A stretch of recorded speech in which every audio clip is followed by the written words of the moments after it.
So I have a VE Series 2, I think it's 2012.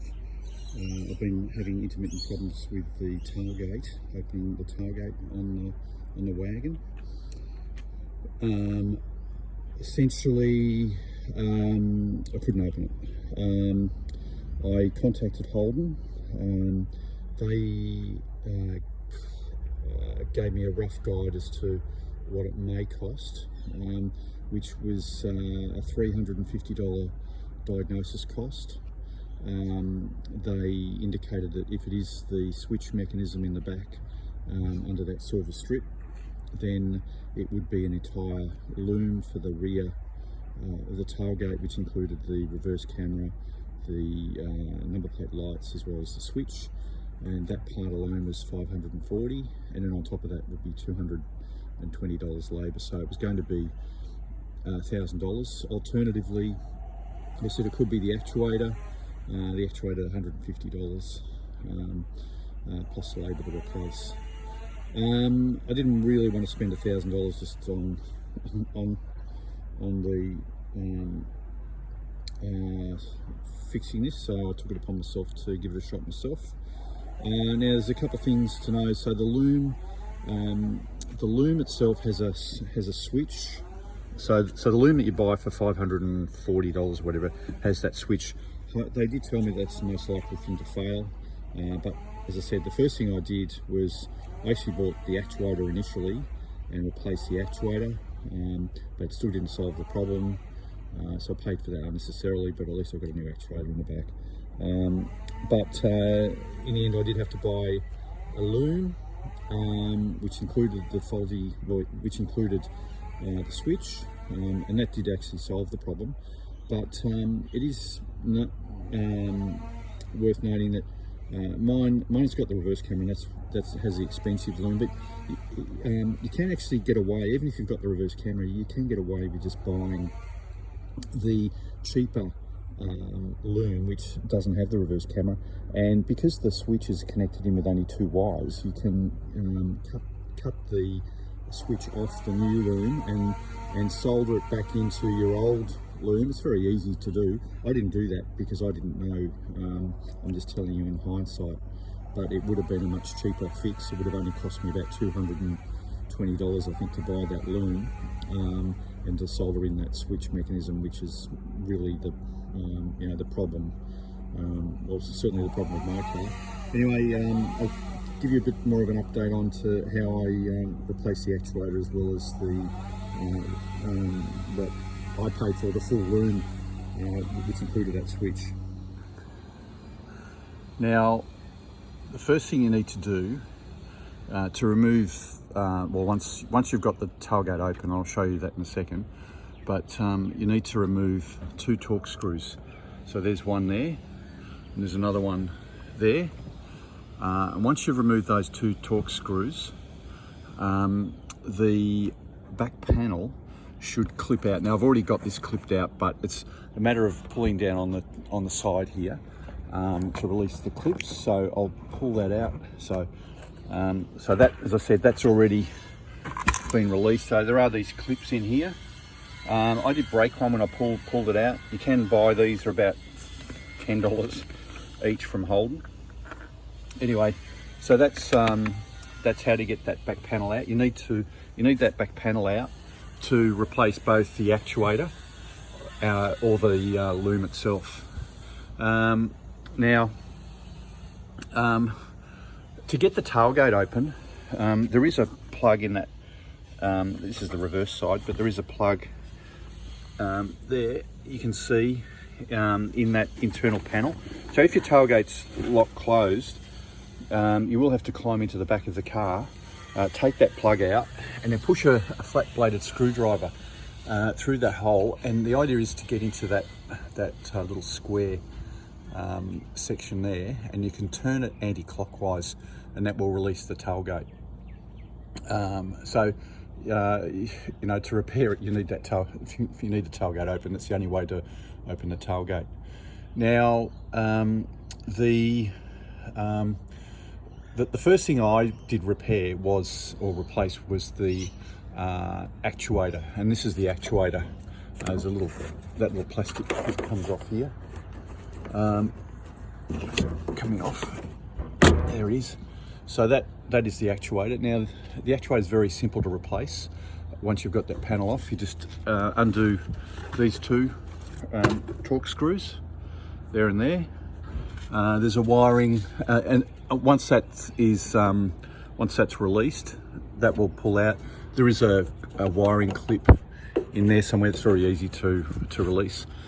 That's replacing the actuator. So that's if that's you know, if you don't want to spend the cost on the wiring loom for the switch, and you're willing to spend $150, which may be redundant if it's not the problem, then that's, I guess, the first thing to replace, which is what I did. So it cost me $150.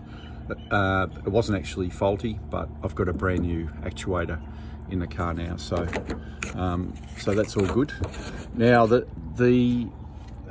next thing is, and I'll cover the detail of this, is the switch mechanism. So that's the next thing, and that's what Holden told me subsequently is the most likely thing to fail.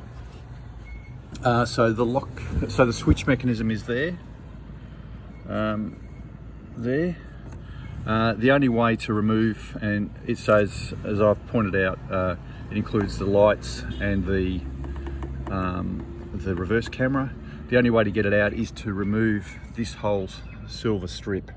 So they're all attached to that silver strip, and I'll cover that in a second. It's basically a matter of removing the nuts, which are only hand tightened. So there's about 6 of those. So once you have the inside trim removed from the tailgate, you can actually see the loom up there.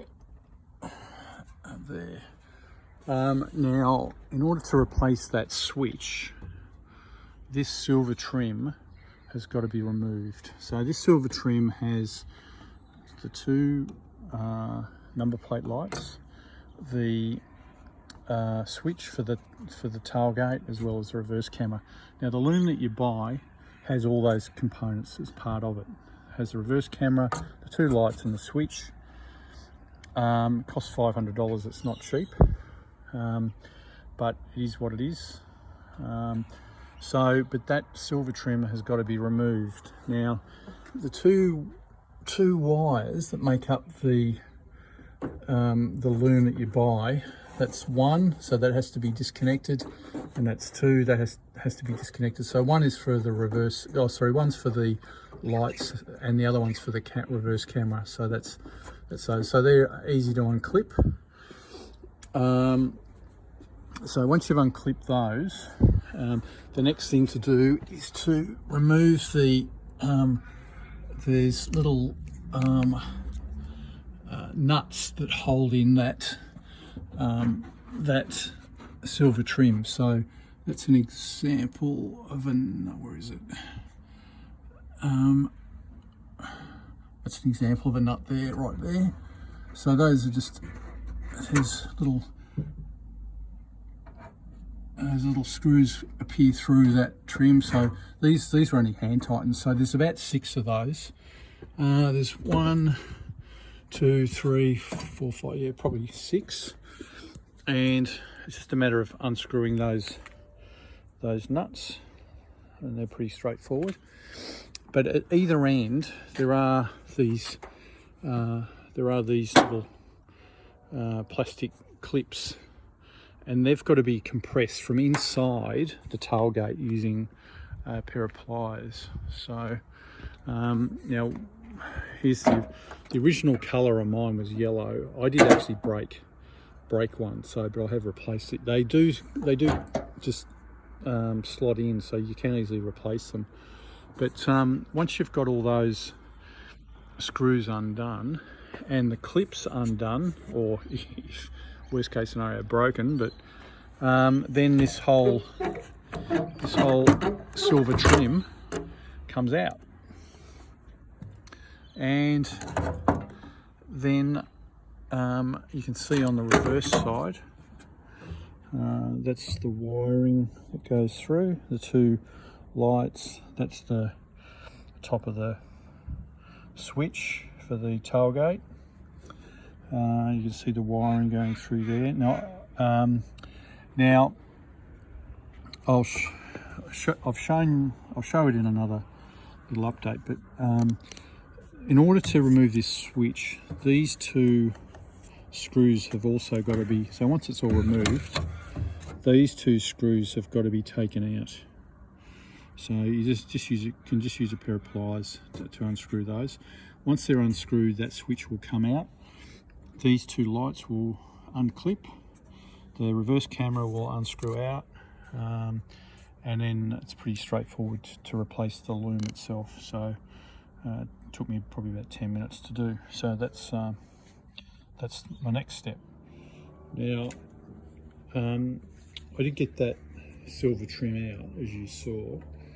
The trick with once you've got that trim out, I had to buy a loom that includes the switch mechanism for the rear tailgate, as well as includes a new reverse camera that slots in. So I'll put that new reverse camera in.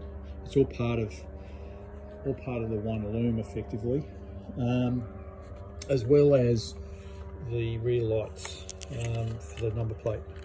So they're the new ones. So I've trial fitted the loom and switch in.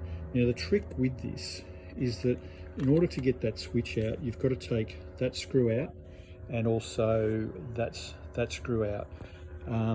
Otherwise, it effectively locks in that switch mechanism. And to do that, all I did was I just used a pair of pliers.